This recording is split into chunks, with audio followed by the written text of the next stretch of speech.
Good afternoon, everyone. We are so glad that you've joined us today to hear from Antro Pitala, who wrote Not in My Neighborhood, How Bigotry Shaped a Great American City. As you may know, this is part of SOURCE's 6th annual Baltimore Week celebration, and we have events throughout this entire week to help folks learn a little bit more about Baltimore, our history, some of our community partners that we work with. But I do want to first start off by saying a special thanks to all of the co-sponsors that are working with us on these events throughout Baltimore Week. First, I'd like to thank the Urban Health Institute, or UHI. We also want to thank MICA, which is the Maryland Institute College of Art. And then there's a couple of different student groups that are also a part of this process. Here at the School of Public Health, we thank the Student Assembly's Community Affairs Committee. At the School of Medicine, the Interaction Council. And at the School of Nursing, the Student Government Association. A couple of reminders about upcoming events. Tomorrow we will be featuring a book discussion for those of you that have already read the book. We're going to be having a 4 o'clock book discussion. All we ask is that you send an email to source, which is source@jhsph.edu, and RSVP. We're going to have small snacks, but this is for all the folks that have already read the book. Next week, there's also going to be a lot of activities going on. Next Wednesday is our SOURCE Community Involvement Fair, and we'll literally have dozens of community-based organizations, nonprofits, and service-based student groups looking for folks to get involved with the mission and the work that they do. And then next Saturday is our Fall Tri-School Day of Service, which is also part of President Daniels' university-wide President's Day of Service. So we will be sending out hundreds of students, faculty, staff, and alums into the community to do service. So there's still an opportunity for folks to sign up and join us. Before we get started, just a quick reminder, please turn off your cell phones. We will be recording today's session, so we do ask that you turn that off so we don't have those disturbances. And just let me tell you a little bit about Antro Pitala. He comes from Finland, and he came here to Baltimore in 1969, which is basically 1 year after the 1968 riots that we had here in our city and around the country. He spent 35 years with the Baltimore Sun, where he was a journalist and then joined their editorial board. And most of his time he was covering the city's neighborhoods, politics, and government. And he also spent some time overseas in South Africa, as well as in the Soviet Union. He had a very distinguished career at the Baltimore Sun with a very well-known byline as well. We asked him to come here today to talk about his book, Not in My Neighborhood, because it's a history of residential real estate practices here in our city. It's all about Baltimore. And it focuses on discrimination against many different groups, including blacks and the Jewish community as well. His story talks a lot about restrictive covenants, redlining, block busting, and all kinds of predatory lending processes that really change the shape of our community. It's a well-researched book. It covers race, religion, class, anti-Semitism, and I found it to be a true page-turner. As many of us talk about Baltimore, and we call Baltimore Small-Timore because it is a small city filled with neighborhoods and many people that know each other for a long time, the book also uncovered many of the secrets that we might be embarrassed about our history. And so we're going to start off with having Antro basically talk about the book. We will have a question and answer portion at the very end. We'll have mics on both sides of the room, so we'll ask you to come over and ask those questions. But without further ado, Antro Pitala. I thank you, Mindy.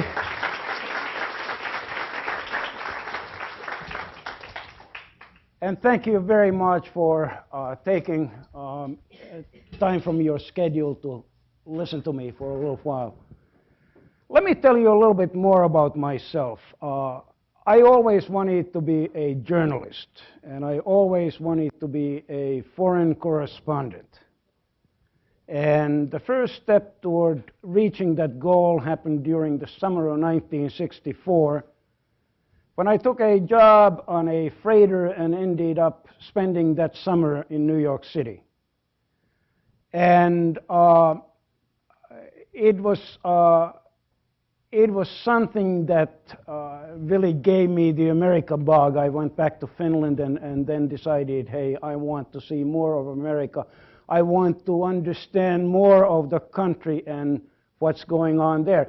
Now, one of the reasons why the New York experience was so defining was that in 1964, Finland was a country where truly hair and eye color were the biggest differences among 4.5 million people. Everybody was about the same religion, basically. Everybody basically spoke the same language.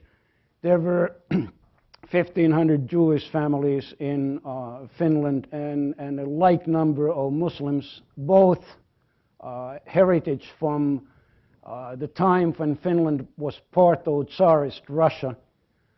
And so seeing New York just floored me. It was just amazing to see this not melting pot, but this boiling pot of ethnicities and languages and so on. So I went back to Finland, got my university studies completed, came back to the US to go to graduate school, and then I got a job with the Baltimore Sun. I became a foreign correspondent, a Finn reporting about America for Americans.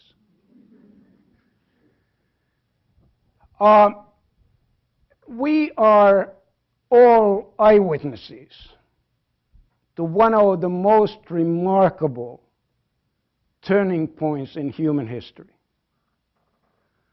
What's going on now certainly has never happened as speedily as it is happening today. The incredible change that is fueled by digitalization and electronics.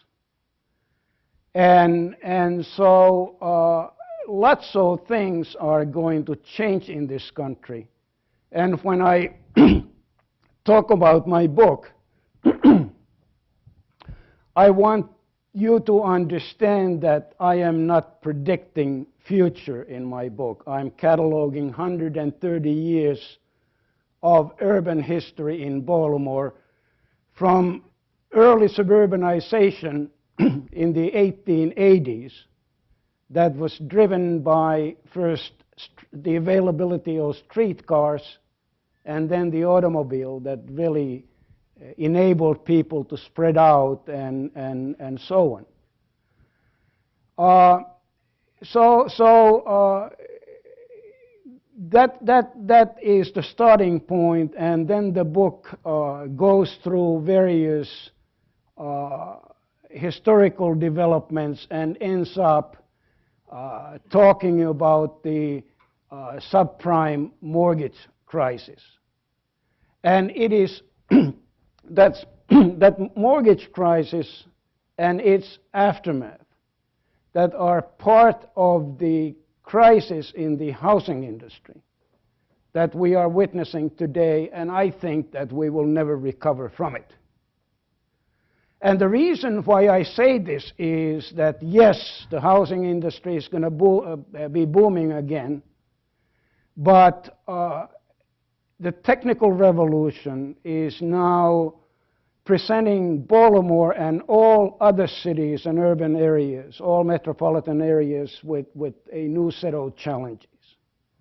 And one of those challenges is that when mobility becomes the most important thing in your life, when your life is being guided by the gizmo you hold in your hands,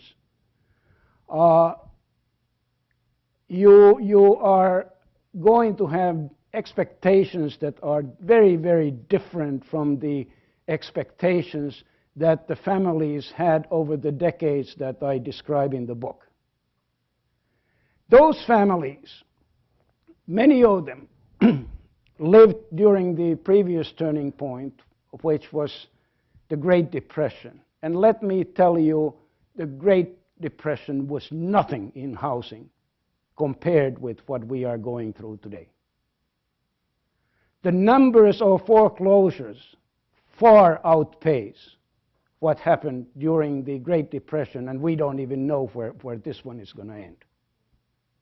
And of course, that is a commentary on the spread of home ownership in the intervening years.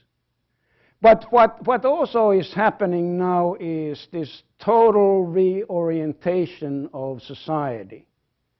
the traditional expectations of a social contract are being altered or collapsing altogether. And so when we talk about the future of cities like Baltimore, one of the key questions is what are the new realities going to do to a city like Baltimore? If you have to face a future where none of you is going to be like me, who worked 35 years for one company, you may have to make decisions that are totally different from mine or the decisions that the previous generations had to make. And the question then is, if I don't really have a permanent job, I'm working on a 2-year contract, 5-year contract, why would I take the burden of owning a home if my job in Baltimore is in danger and I need to relocate to Tulsa or San Jose or wherever? And so this is a reality that I know is going to have a tremendous impact on all American cities. What it means is that with the horrendous traffic problems that we are encountering now, particularly in this Washington-Baltimore area, people no longer, there is no real need to live, in many cases, to live in a specific place. You live where you want to live, and then you let technology, in many cases, handle the rest. So this is the future that I see. It's an unsettled future, and so, but if my analysis about the future is correct, it then also coincides, this development coincides with a couple of other things. My book talks about it, the starting point of my book is 1910, when Baltimore becomes the first American city to require by a city council ordinance that every residential block be segregated. And Baltimore's law was copied by about 40 other cities, many of them in the old Confederacy, which were as worried about the influx of blacks as Baltimore was. Now, what kind of city was Baltimore in 1910? What kind of country was the U.S. in 1910? Race had become a very contentious issue after the Civil War, and particularly after Reconstruction ended. Laws were passed, particularly in the southern states, that basically abrogated the rights that blacks had won as a result of the Northern victory in the Civil War. And then became a series of judicial decisions by the Supreme Court that did things like established separate but equal as the law of the land. What also happens during this period, and 1910 is a key year in that, is that 1910 is the year when the American eugenics movement establishes its headquarters, a so-called laboratory in Cold Spring Harbor, New York. And many Johns Hopkins luminaries were key players in the eugenics movement that basically preached that different species and different had different functions in their existence and qualities, and that various human races and subgroups had different capabilities and so on. And so what we then have is this acceptance, growing acceptance during the 19-teens and 1920s and 1930s until the 1940s of a pecking order, a human pecking order in American society. And 1910 is the beginning. What happens in 1910 is also that a pioneering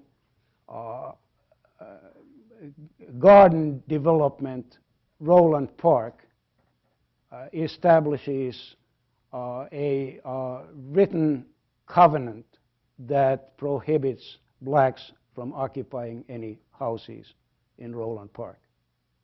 3 years later, in 1913, the Roland Park Company, which now is in the midst of developing Guilford and later Homeland and Northwood, adopts a company policy that says no Jews. And for the next 50 years or so, no Jewish family is able to buy a home in Roland Park or in the other Roland Park Company developments. What is remarkable about this is that in 1910 there were half a dozen Jewish families living in Roland Park. So when the company policy was adopted, it meant that those families, when they vacated their homes, no longer could sell to buyers who were Jewish, because all the sales and resales had to be approved by the Roland Park Company. And this becomes the standard residential practice in many other elite communities throughout the country.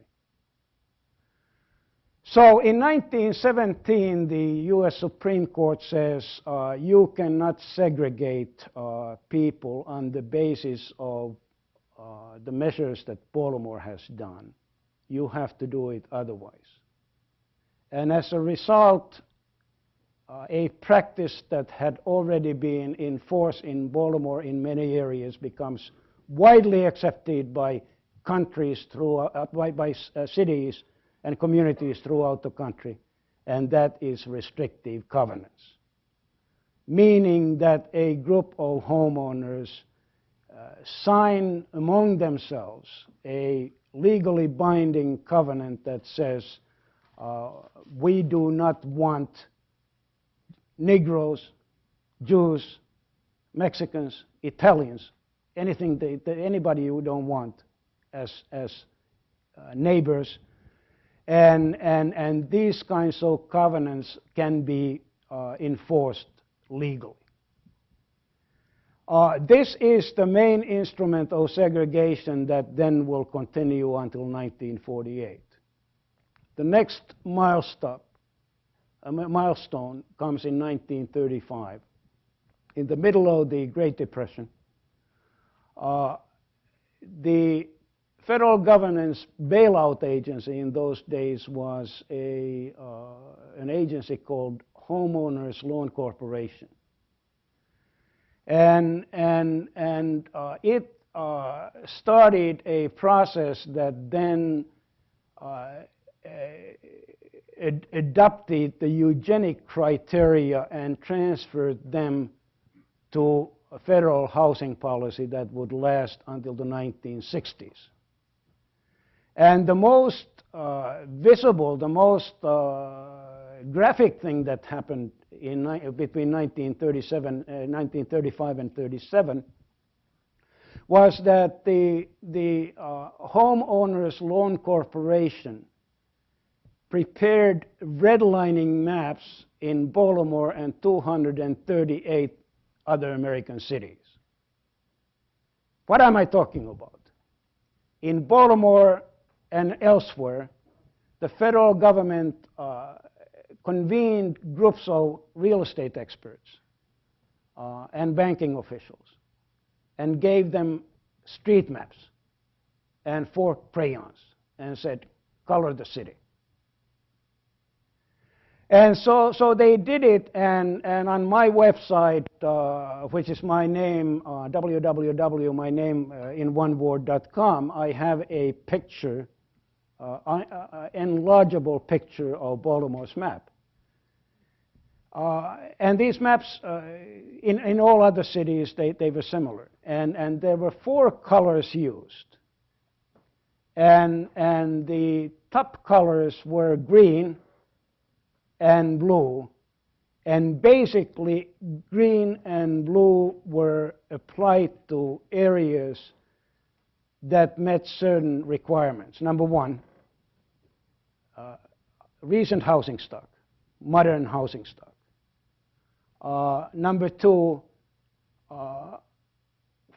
white Christian ethnicity. Number 3, homeowner covenants forbidding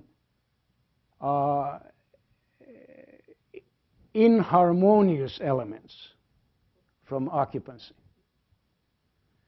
And the federal government's message to the real estate and banking industries was that areas colored green or blue, even in the conditions of depression could be seen as good risks, where normal conventional real estate loans could be made. Now you have to understand that during that time the longest conventional loan you could get was 7 years with 50% down. And then the other colors were yellow and red. Yellow was applied to neighborhoods with aging housing stock, neighborhoods that were seen as deteriorating, neighborhoods that did not have covenants forbidding inharmonious elements, neighborhoods that were populated by all kinds of people, white people of all kinds of ethnic groups, and which, as I said, they were seen as deteriorating, and these were labeled as transitional areas. And the federal government said that they were in a process that would unavoidably lead them to become red. And red, according to the federal government, meant that those areas had so many problems and dysfunctions that the federal government's message to the banking and real estate industries was, if you make any loans in areas colored yellow and red at all, those loans must be made on a basis that is different from the criteria and terms used in green and blue. So why is this important? This is the moment when the federal government sanctions a 2-tier mortgage financing system that is with us now, a system that brought us subprime lending crisis and many other things that we know about. And so in Baltimore, among the areas that were colored red was much of the center city, regardless of race. And let me just mention a couple of areas by name so you can relate to them. And the federal government said that these neighborhoods had no future.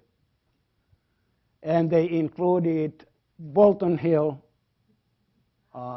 Reservoir Hill,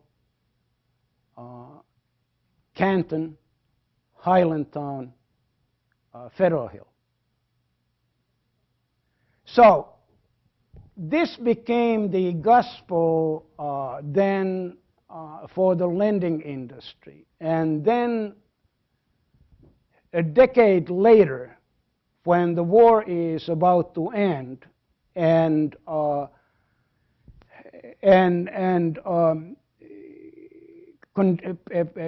those industries are getting prepared for peace and all the changes that peace brings, we have this map that basically, if you take it and look at it, and I have this map juxtaposed with some census maps in my book, predict racial change that is coming in Baltimore and in other cities. Why is this prediction accurate? It is accurate because, number one, these are among the houses that in the conditions of depression and wartime labor shortages and material shortages, were not kept up to date, were not maintained, terrible overcrowding, didn't have modern facilities. They had outhouses known as scrappers in the backyard, and people were expected to do their basic sanitary stuff in bathhouses, public bathhouses that dotted the city. So at the point in Baltimore's history, racial change begins in 1944 during the Christmas holidays, when a demarcation line that had stayed intact for 30 years was broken. The east side of Fulton Avenue and everything east of Fulton Avenue until Madison Street in the Bolton Hill area, that had become majority black, and during Christmas holidays, the first black families crossed Fulton Avenue, and all bets were off. And the gospel of eugenics and various other prejudices had conditioned people to such extent that when the first blacks appeared, a growing hysteria began, and people just wanted to get rid of their houses at almost any cost, egged on by a group of real estate men known as blockbusters. And the reason why blockbusters became such a big factor in the racial transition of Baltimore and many other cities was that since regular banks did not lend any money to blacks, if a black family wanted to buy a house, the only financing they could get was from speculators offering them 100% financing, speculators like blockbusters. And during the war, there had been a number of black families who had made good money and who were ready for home ownership. And it's interesting, if you know, and I don't know, many of you are not from Baltimore, I know it. Many of you may not even be from this country. If you look at today's Fulton Avenue, it doesn't look very attractive. And yet, in 1944, the first blacks crossing over were among Baltimore's black elite. So this is the stuff that I talk about in my book, and the book concentrates on racial change on the west side for a very simple reason. It is on the west side that racial change happens on a large scale in the beginning. The east side is a couple of observations about the east side. Number one, the black population was relatively small and relatively constrained around this area here or near, closer to Fells Point. And East Baltimore in those days had a reputation as a Hicksville. All the black prestige institutions from major churches to NAACP and the Afro were located on the west side.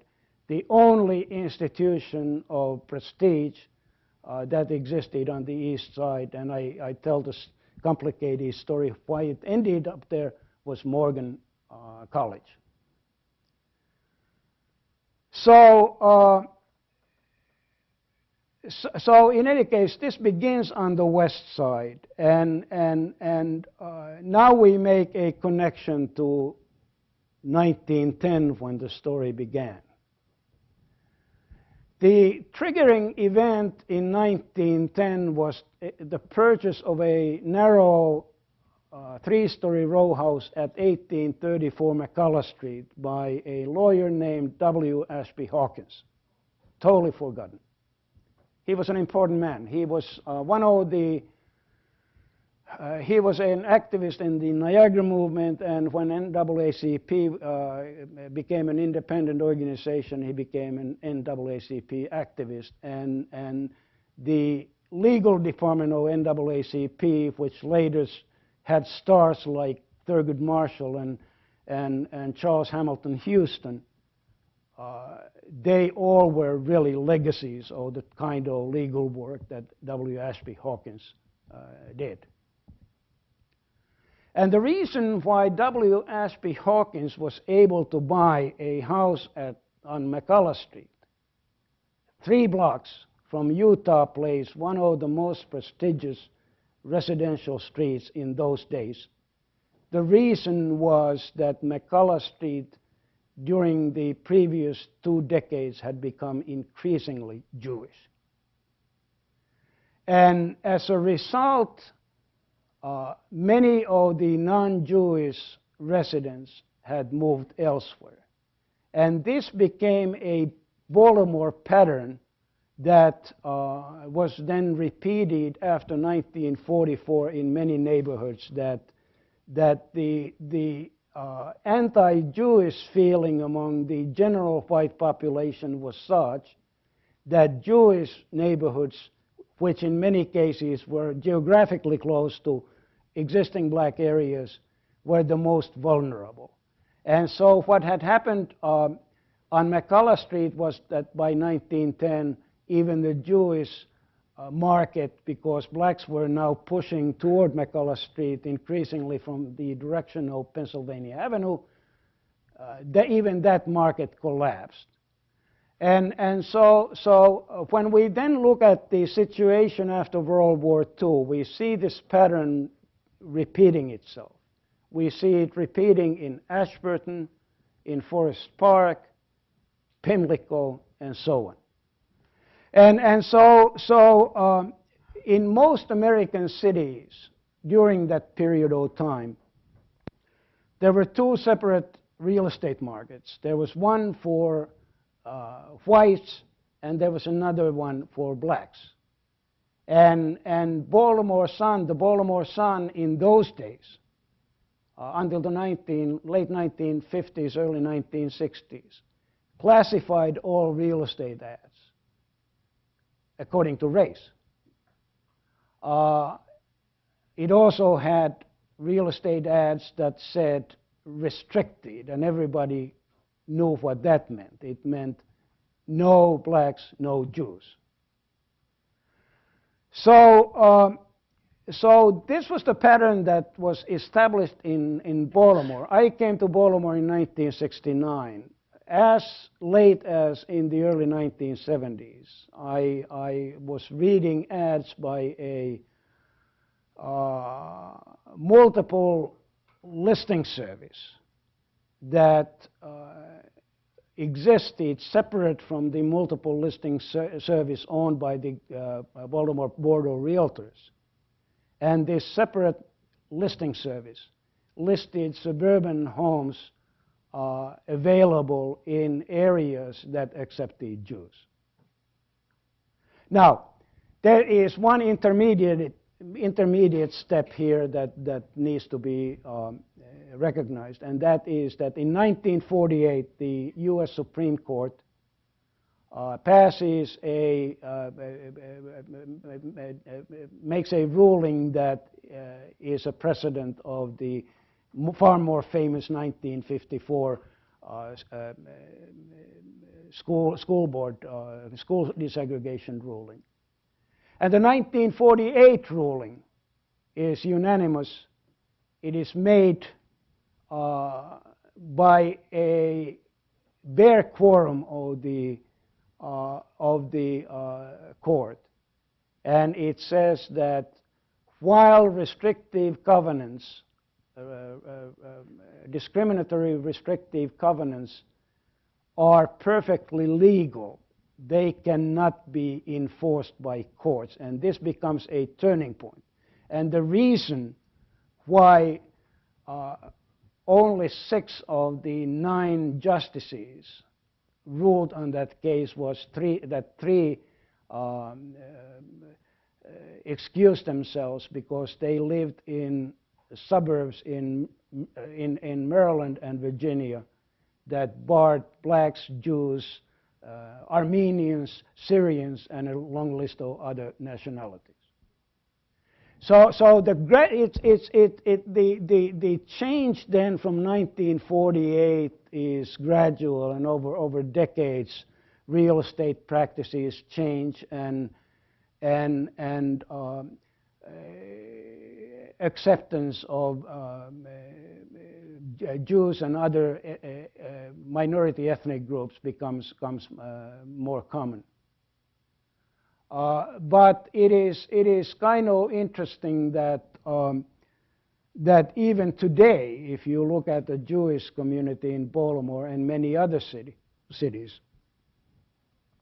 you see that the overt restrictions may have ceased, but the Jewish community is pretty much definable. It has geographically moved from various locations and now is in the Northwest in basically 3 zip codes. But today it is by choice, not by restrictions as in the past. And this, I think, is an interesting question in the sense that it's very difficult for us to decide why people want to live where they live. I talk in my book about the reasons why Liberty Road happened. And Liberty Road today, with its high concentration of African Americans, is either seen as a proof of continuing discrimination or as a proof that people want to live where other people of their background live, and you then decide. Now, from 1944, when Fulton Avenue was crossed, until 1948, when the Supreme Court decision comes down, there is black movement, and blacks are moving into previously white areas. But all those areas are row house neighborhoods. And then in 1949, something happens that again changes the game. In 1949, a man who is the most significant black businessman so far in Baltimore's history, and the first truly significant black businessman, because he operated not only in the black Baltimore but also in the white, decided to abandon his 3rd floor apartment above his tavern at White Lock and Druid Hill Avenue in Reservoir Hill. And he moved to Carlisle Avenue in Forest Park. And that began ethnic change in Forest Park. The name of the man was William L. Adams. You need to know about Willie Adams. Most people don't. He just died recently, but he had been inactive for a couple of decades. He was a very, very significant person, and I talk in my book about his various achievements, including the role of his wife, Victorine Adams, who was the first woman of any color to be elected to the city council. And this was a power couple who was extremely well connected and so on. But in any case, so these are the kinds of things that I talk about in my book. The book ends with some discussion of the impact of the subprime crisis, which I basically describe as the son of redlining and blockbusting.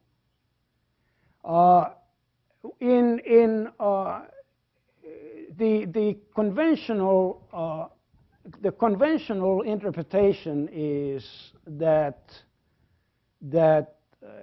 the subprime crisis has increased racial discrimination in the sense that it has led to bigger and bigger non-traditional concentrations of minority residents.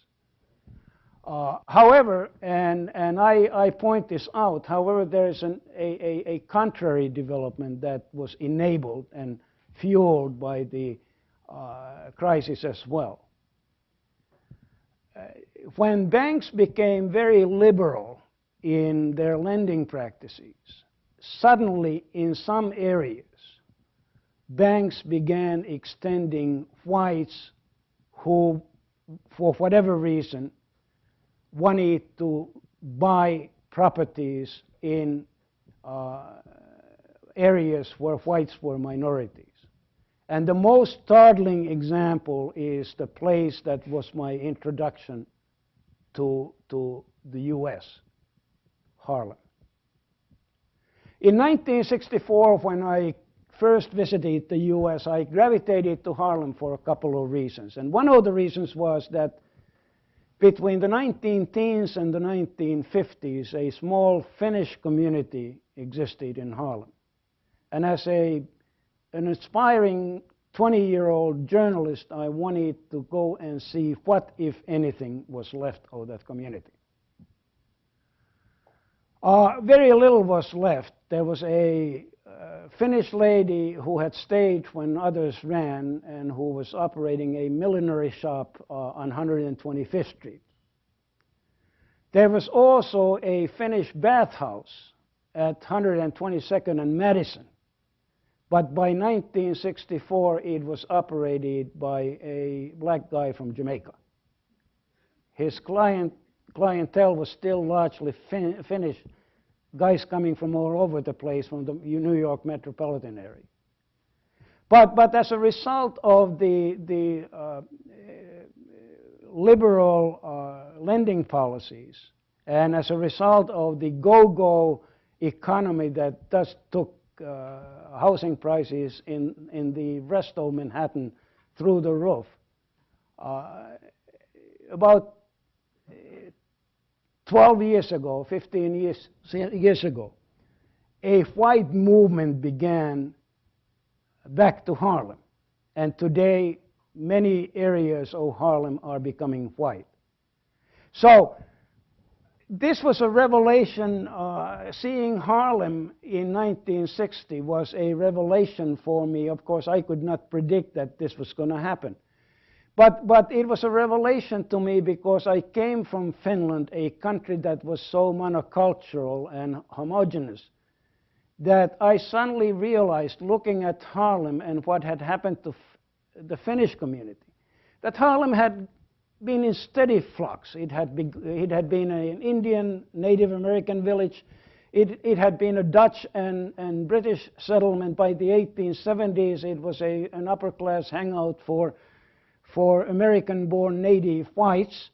And by the 1880s, the cream started evaporating, and successions of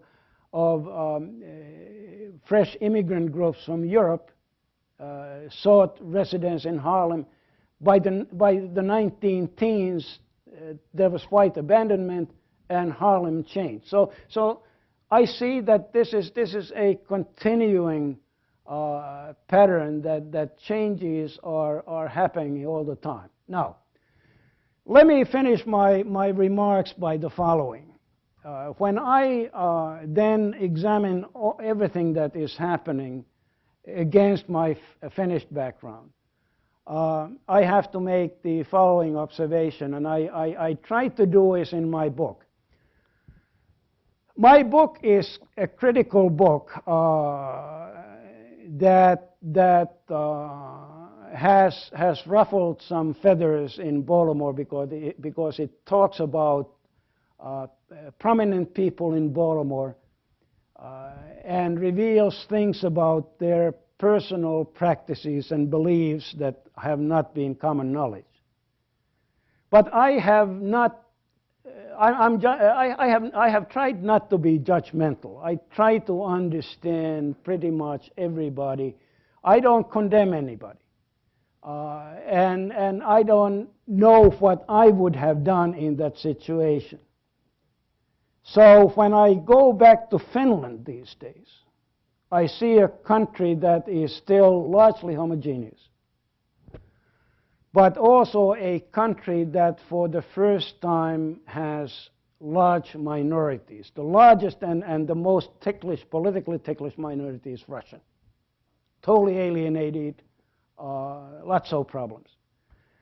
Finland has also welcomed refugees from various countries like Somalia, and so if you take a bus, transit bus in Helsinki at night, you probably are going to have a black driver, and so on. So if you go to eastern Helsinki, and I can't explain this, but for whatever reason, in many cities throughout the world, the west side seems to be more desirable than the east side.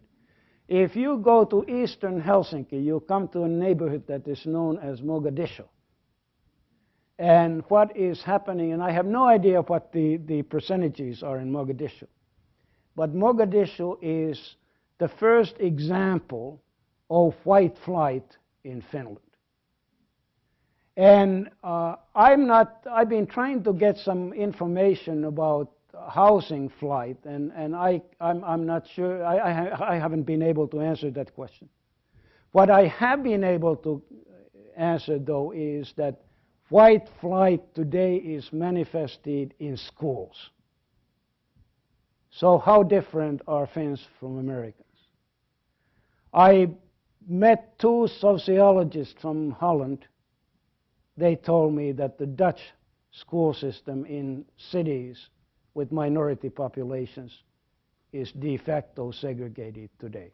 I thank you, and anybody who wants to talk about whatever is on your mind, I'm yours.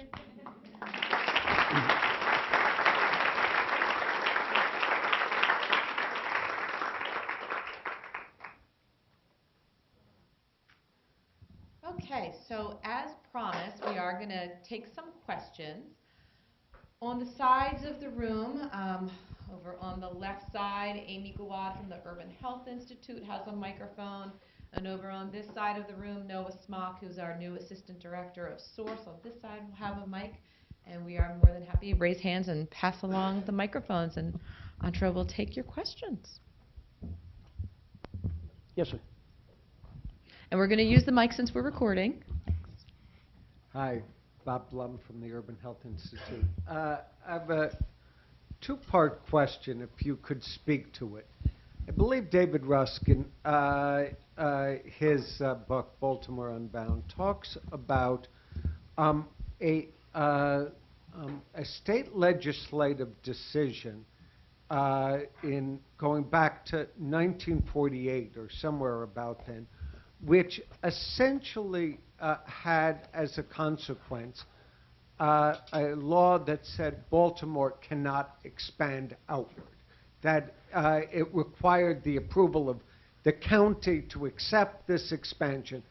That was very different from many other cities that allowed what essentially was multi-county planning boards, but that didn't exist. Could you talk about that? And could you talk also, please, about the what happened with the sale of streetcars, and what was the conversion to buses, and what did that do for Baltimore and Baltimore's connections? Good questions. So let me start with Baltimore County. My book is divided into 3 time segments. And the last one deals with policies in Baltimore County that at the time when the city begins losing population leads to a situation where Baltimore County's population more than doubles, but its black population decreases. And this is for political reasons. I document measures that were taken by the county government zoning measures to rezone existing black hamlets out of existence when similar white communities were left intact. And there is, and the fact that so many city residents, homeowners, fled Baltimore after World War II, and 48 is kind of early, but already Baltimore County's white population was growing at that time. There was a political understanding that in order for you to triumph in Baltimore County politically, you wanted to prevent what had happened in the city from being repeated in Baltimore County. So when Dale Anderson became the county executive after Spiro Agnew, Dale Anderson said no public housing in Baltimore County. Basically, all the affordable apartment housing was concentrated in 2 corners of Baltimore County, mostly in the Essex Middle River Dundalk area or in the Arbutus area on the west side. He did not want, so the county, most of the county was zoned for houses on 1-acre lots, which required a certain amount of money. Now, it's also interesting that Spiro Agnew, who was the previous county executive, his predecessor had an urban renewal ordinance passed. But when Agnew wanted to implement it, there was a political rebellion. And even today, decades later, you cannot find a Baltimore County politician who utters the word urban renewal. It is such poison. And this is what happened in Baltimore County. And when Spiro Agnew was elected governor of Maryland, his biggest voting base, percentage-wise, was the black community in Baltimore City. He lost the white voters of Baltimore County. So that's the first question. Now, the second question has led to all kinds of conspiracy theories. Basically, what happened in Baltimore and in about 100 other American cities is that soon after the war, a company was created called National City Lines, and it was National City Lines. Its owners were Standard Oil, Firestone, General Motors, and a couple of other players. And they decided to start systematically acquiring public transit systems in city after city, ending streetcar service and putting buses on those routes instead. This led to the total collapse. Well, I mean, this may not have been the only reason, but the impact in Baltimore was a total collapse of the Baltimore transit system. And so when service got worse, more erratic, people got the message and bought cars, and this was just fine as far as General Motors and Standard Oil were concerned. But let me just take the step.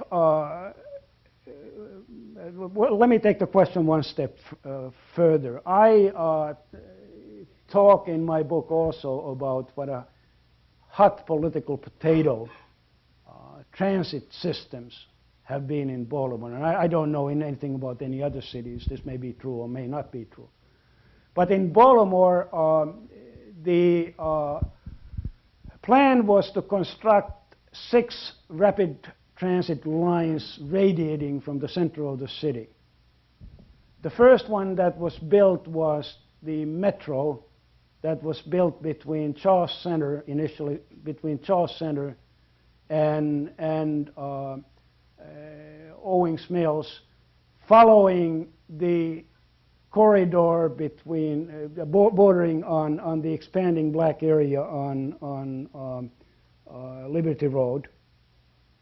The next line that was constructed was the light rail line that now runs from Hunt Valley to Anne Arundel County. And both of these were extremely difficult politically. On the light rail line, Ruxton made sure that wealthy, influential village did not have a stop. And more recently, just a couple of months ago, residents in Linthicum in Anne Arundel County have been campaigning to get their stop erased. They don't want outsiders. So I mean, these are very ticklish problems, and I hope that answers your questions. Yep. You saw Nimi. Questions? Okay. Yeah. Move here. So we're in the School of Public Health, and you just hit on a major policy issue as it relates to transportation. So I'm hoping you can help us think about policy implications and health implications. You'd mentioned eugenics and obviously its impact on World War II and the spike in death as it relates to the Holocaust. We also know that there's a social determinant or slow death that's occurring. Can you talk about how science or eugenics and how we tee that up as a precursor to much of the policy making and decisions that have occurred in this city? What are some of the other examples of how policy then unfolds in Baltimore, be it housing, be it transportation, as you mentioned, and how different groups understand their American citizenship as it relates to this eugenics and whether they are considered American or white, whether they're Asian, whether they're Eastern European, and how this evolves and changes over time and then finds its way into policy. I think that many of you really are, at some point, will hopefully develop an interest in eugenics. And I'm no expert on that, but I'm absolutely fascinated. Eugenics was so widely accepted that there is hardly anybody in the public life during the 1930s, 1920s, and 1930s that was not affected by those assumptions and judgments in some fashion. And so quite often it is difficult to pinpoint and say, well, this was because of eugenics. But another big battle in Baltimore City was over public housing. And that in many ways was a fight that was fueled by eugenic assumptions by various races and ethnic groups of having different worth. But it also was fueled by, and this is interesting in terms of today's political situation. It was also fueled by the city democratic political establishments hating President Roosevelt and his New Deal policies. And so the defining moment, and I really don't, there was a landmark case, Thompson versus Hodd, that has lots of documentation and testimony that addresses this and is the easiest way to get into this question from Baltimore's perspective. But the biggest thing that this anti-Roosevelt public housing battle caused was that a decision was made in the middle of this controversy that then would guide Baltimore's public housing policies by the housing authority as well as the federal government for the subsequent several decades.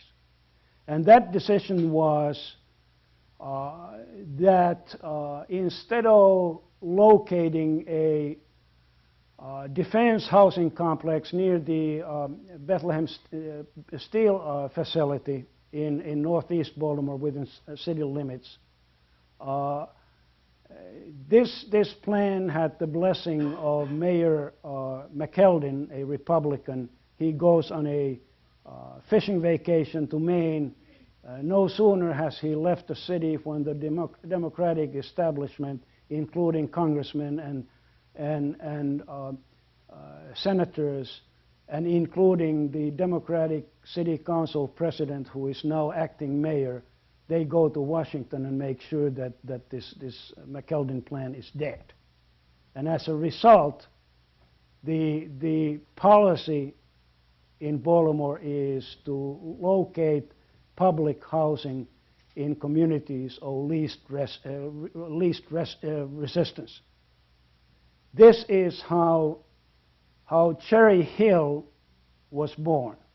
Now, Cherry Hill, I don't know what, for those who have been to Cherry Hill and know about Cherry Hill, I don't know what you think of Cherry Hill. Cherry Hill was a planned community that had a substantial private home ownership component, was nicely designed. But then instead of this house going into northeast, this project going into northeast Baltimore, it was located in Cherry Hill, and then this principle of least resistance begins. Since there is one public housing component there now, when the next controversy comes, well, let's put it into Cherry Hill. And so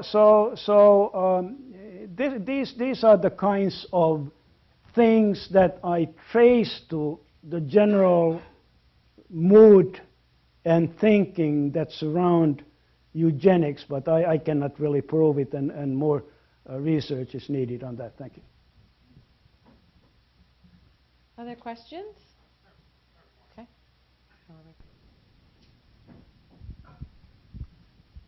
Thank you, Antero, for your talk today. Can you talk about, since we are, we are neighbors to East Baltimoreans, and you are correct in your assumption. I mean, in your talk that most of the black economic base was and existed on the west side.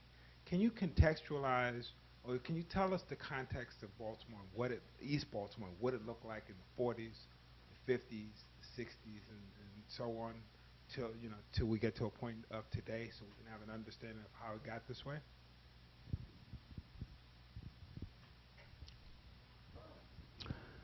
I can and I can't. I mean, you look at biographies of Billie Holiday, which Baltimore claims as its own. Well, the fact is that the birth certificate says Philadelphia, so she's not from Baltimore. But she supposedly lived in an area known as the Point, which would mean the larger Fells Point area somewhere. And so there was there were black areas in this general territory here. But for instance, the area between Jones Falls Expressway and Broadway was all white until 1948 or 1950. And then the change began. And later on, you have to understand that East Baltimore in those days didn't go very far. After Federal Street, a couple of blocks after Federal Street, the country began. And so the houses this side of Edison Highway, near that Eastern Police Station, they were built in the after World War II. So that was the expanding picture there. And so East Baltimore had this stigma that I referred to, that it was seen as a hick town, and people really didn't want to reside in East Baltimore if they had a choice. As a matter of fact, a friend of mine who was very instrumental in the success of this book, a very important African-American real estate man, he told me that the way he sold Northeast Baltimore houses was because the resistance, buyer resistance was such, he would not take any prospects directly to East Baltimore. The prospects usually lived on the west side anyway.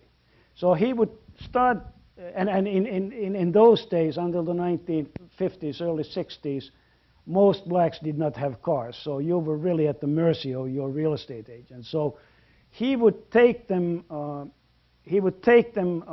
first by Pimlico Racetrack. Then they would cross Jones Falls and get to the forbidden territory of Roland Park and Homeland. The blacks knew they did not belong there. This was an attraction. This was something that they would talk to their friends. Hey, listen, we were in Roland Park. And then they would make a stop at Morgan. And many had not been at Morgan. So they would stop the car there and stroll around, and everybody would feel wonderful. And only then would my friends show houses. And so it was lots of resistance. And so in fact, one of the observations in terms of racial change is that changing white neighborhoods were not desirable for blacks when the first blacks moved in there. They became desirable when they had a substantial black population. There was strength in numbers.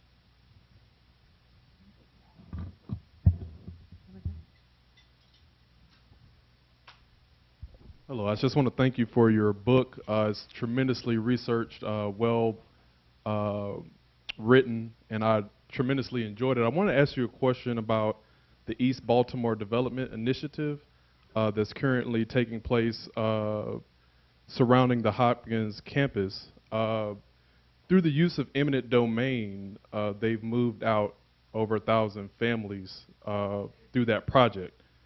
And I wanted to know if you had any thoughts about the connection between some of the forces that you describe in your book, such as eugenics and the Federal Housing Authority's color-coded maps, and the sort of action that's taking place in that footprint right now.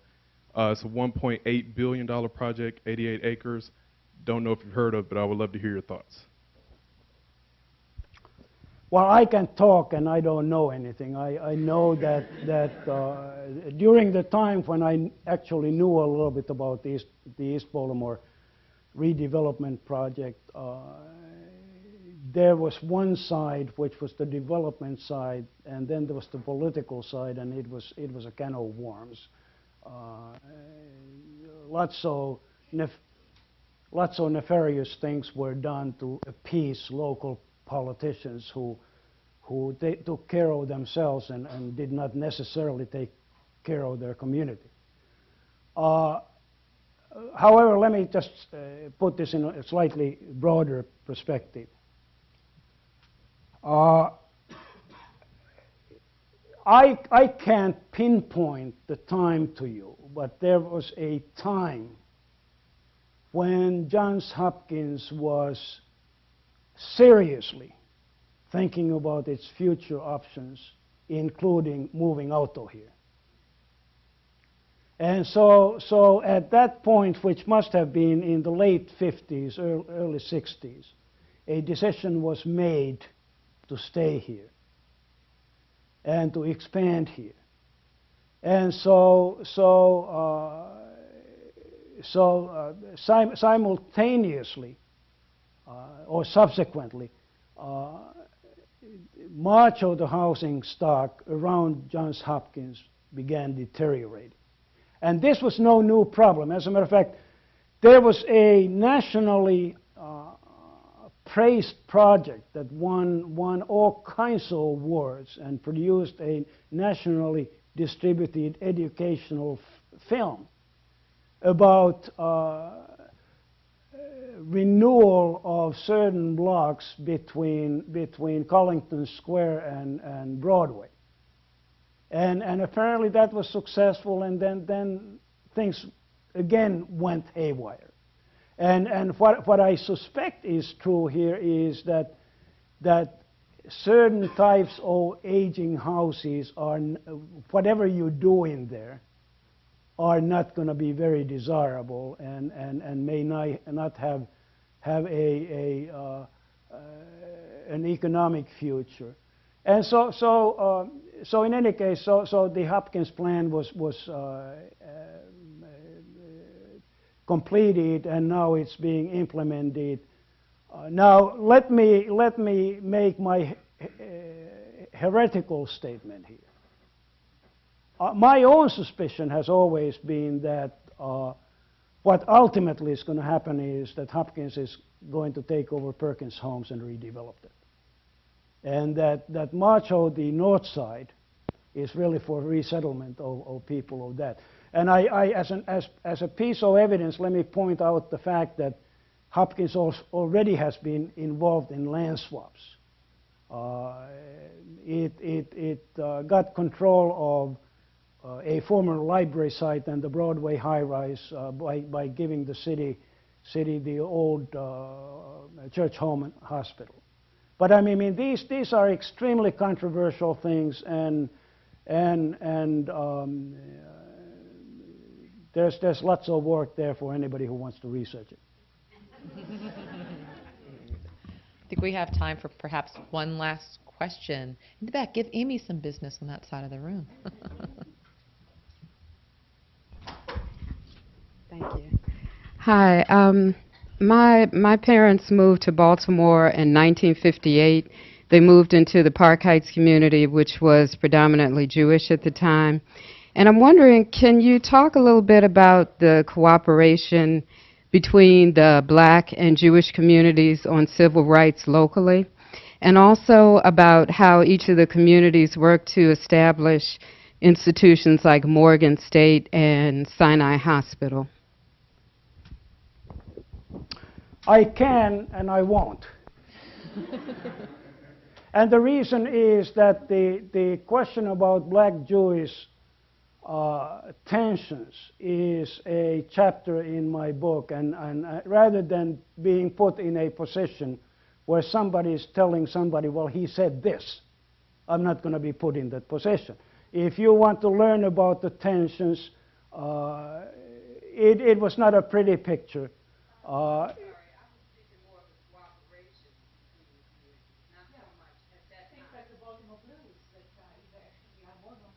Yeah, well, my book doesn't really go to that time period. The blues is more recent, and so I'm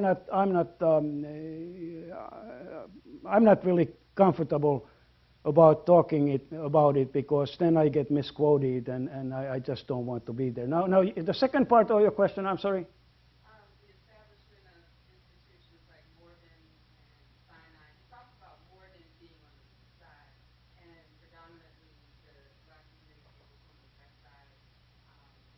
How that happened. Yeah, yeah. Again, I have a almost a chapter about the circumstances that led to Morgan being where it is today. If Morgan initially, Morgan's first home was at Edmondson and Fulton in a white neighborhood. It was a school at that time, a church-operated school whose president and leadership was white. Then they outgrew that parcel in West Baltimore, and they started looking for another site. And Andrew Carnegie, the industrialist, had made some comments at a conference in Scotland in which he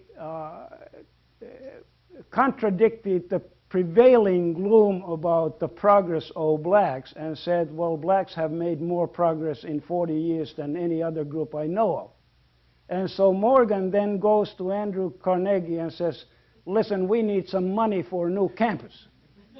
And Andrew Carnegie says, yeah, I give you some money, but you have to raise the same amount, and I can't remember how much it was, and it doesn't make any difference because the value today is different anyway. So, as a result, Morgan located a parcel at Cross Country Boulevard and Green Spring Avenue.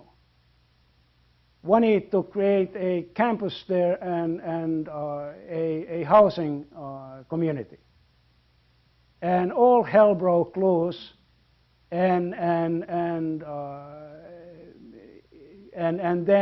in a long process, Morgan ended up at its current location, which again prompted so much opposition that there was a serious legislative effort to have Morgan's charter revoked.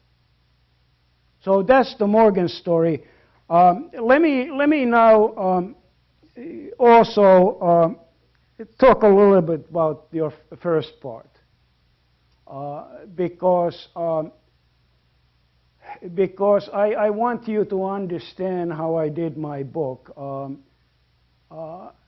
I deal with lots of very sensitive things that have not been common knowledge in this community, including the fact that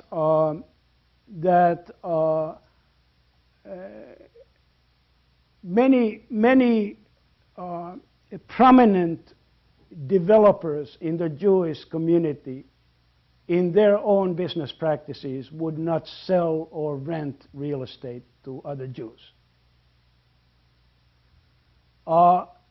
Now, what I'm saying is that nobody is blameless here. For instance, you asked about Sinai Hospital.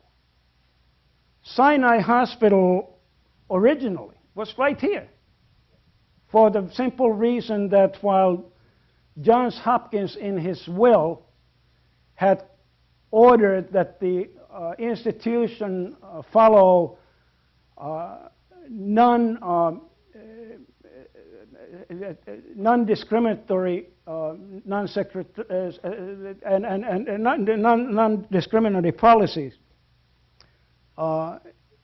the way it was implemented was that the medical institution, the university accepted a certain number of Jewish students, and I give the numbers for the quotas, but they did not have privileges at a certain time period to practice at the Johns Hopkins Hospital. So Sinai is built next door for that reason. In 1959, Sinai moves next to Pimlico Racetrack. That is a Jewish neighborhood. And so all this is documented, and that is the reason why I'm comfortable making certain statements here, is because I have the documentation, and the documentation comes from documents and correspondence at the Baltimore, at the Jewish Museum of Maryland, where there are 34 boxes of stuff from the Baltimore Jewish Council. Remarkable stuff that I think is unique in this country. And so there comes a period in the 1950s. Sinai moves there in 1959. And racial change is now galloping towards Sinai. And there is a particular area that is of concern to the Baltimore Jewish Council, and that is half a dozen Jewish-owned, recently built garden apartment complexes on Green Spring Avenue near Cold Spring Lane. And there is correspondence that indicates that the Baltimore Jewish Council took very serious action trying to convince the owners of the apartment complexes to stop their practices, which was changing the composition of the neighborhood overnight. Now, what were those practices? Those practices were not limited to that area. But this is what happened in Baltimore in that era, was that once a neighborhood started integrating or desegregating, whatever you want, apartment complex owners would make a business decision. They would evict all white tenants, jack up prices, advertise only in the Afro, and rent only to blacks. And so the Baltimore Jewish community says, hey, listen, our communal interests are at stake here. The community has made huge investments to produce a modern hospital complex, and you are endangering it, and you are also endangering other institutions, including the Baltimore Jewish Community Center on Park Heights Avenue, the Hebrew College, and so on. And the owners said, too bad. So what I'm saying is that this is very complicated stuff. Now, let me end my remarks by returning to blockbusting. The traditional view of urban affairs literature is that blockbusters were a group of nefarious, profit-hungry people who fanned white panic, took advantage of fleeing whites by buying houses for pittance and then flipping them and selling them to blacks, and causing neighborhoods to change racially without giving any chance for integration. This, to a certain extent, is a true interpretation. However, the picture is far more complicated, and I document it in my book. When you talk about blockbusting, there are two totally different interpretations as to what blockbusting means. There is that white interpretation that I just mentioned, and then there is the black interpretation that was shared by all of the black community in Baltimore at that time, including the political leadership. And it was, yes, blockbusters are profiteers, but they are giving blacks an avenue to better housing. And so in my book, I profile a man who was single-handedly responsible for quick racial transformation of Ashburton. Probably in those days the most prestigious, well, it was an elite Jewish area that then becomes the most prestigious black area. And what is remarkable about this man is that he wanted to make money just like anybody else. But he saw blockbusting as his civil rights mission. He was the only real estate man in the Baltimore community, black or white, who was visibly and prominently into civil rights, who would be at various protest sites, who was once arrested together with Stokely Carmichael, and who once got so belligerent in court that he had to be restrained. So what I'm saying is that rather than trying to make blanket statements that this happened and that happened, I try to show that it's not black and white, and I'm not talking about racial terms, but I'm saying that there are lots of shades here. So this is what the book is all about, and so when I hesitate to talk here about relationships between the black and Jewish community, one of the reasons is that the tension that existed had many historical roots which I detail that had something to do with Hitler and perceptions about Hitler. But it also was due to the overall Baltimore County community's inability to define certain issues. Even among the liberals, there was no agreement as to whether desegregation was desirable, and if it was, at what pace and how. And this led to a basic conflict between the leading white civil rights leader, who was Sidney Hollander, a prominent member in the American Jewish philanthropic community, a man of whom it was said that Sidney Hollander fights for the black man to the last Jew. And so what I'm saying is that the inability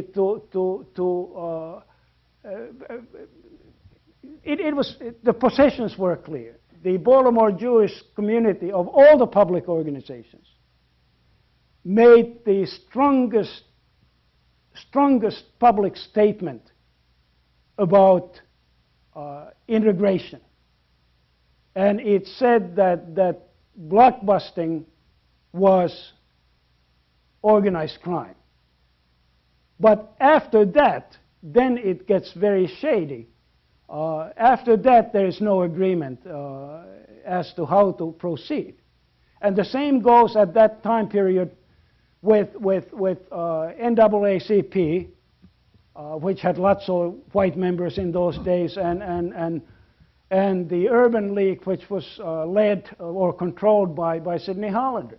So I mean, these are difficult things, and so I hope you understand what I'm saying. And I thank you for your patience, and hope you're well. And my book is available in public libraries in the city and the county. There are books here. There are some copies for sale, and I'll be happy to sign them.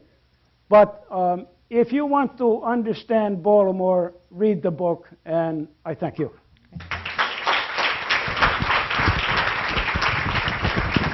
So just a couple of quick reminders. One of the things that we talk about with Source, before you go out and get involved with the community, we encourage you to learn about that community and listen to others tell stories. And whether you're going to be here in Baltimore for just 1 year or for long term, or if this has been your home forever like it's been we encourage you to learn more, and which is why we've asked you to go out, get a copy of this. I know some faculty members have been requiring this for reading. Again, as Antero mentioned, they're going to have sales right outside in the courtyard, and he'll also be signing them. We encourage you to join us for other Baltimore Week activities, as well as activities we'll have throughout the year. And once again, please join me in thanking Antero Patilla.